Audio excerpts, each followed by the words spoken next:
Hanap mo ba ay motor na pang daily use at napakatipid sa gasolina? Well, eto ang Honda Wave RSX 110. Naka-fuel injected na.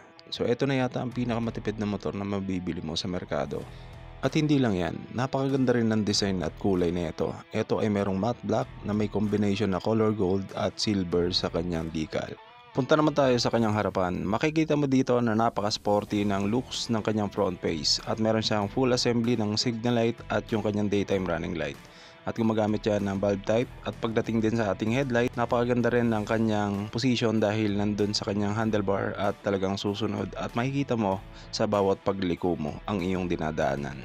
Punta naman tayo sa braking system nito. Sa harapan nito ay naka-hydraulic disc brake at meron siyang single pot piston caliper at sa likuran naman naka-drum brakes yung kanyang braking system. Napakaganda rin ng meter panel nito dahil ito ay naka-analog type yung kanyang meter panel. Napaka-premium din ng mga switches nito. Meron siyang high beam and low beam, may busina at yung kanyang left and right turn signal switches. Dito naman sa kabila yung kanyang ignition starter. Kapag nalobat naman ang iyong battery at nasira ang iyong ignition starter, so mapapaandar mo pa rin ang motor na to gamit yung kanyang kickstarter. So ayos na ayos. Traditional key pa rin ang ginagamit ng motor na to. At ang kagandahan dito, meron siyang shutter lock para mas safe yung motor natin kapag iniwan natin na nakapark. Ibinalik din ni Honda yung kanyang chain cover para mas malinis din tignan at mas premium. Sa kanyang likuran naman, napakaganda rin dahil naka full assembly na yung kanyang taillight at yung kanyang signal light. At ito ay gumagamit ng bulb type. Tignan naman natin yung suspension ng motor na to. Sa kanyang harapan, meron siyang conventional telescopic fork. Pagdating dito sa kanyang likuran, meron siyang twin shock bias swing arm. Puntahan naman natin yung pinakapuso ng motor na to. Ito ay merong 4-stroke single overhead cam, air-cooled yung kanyang cooling system at sa kanyang engine displacement 109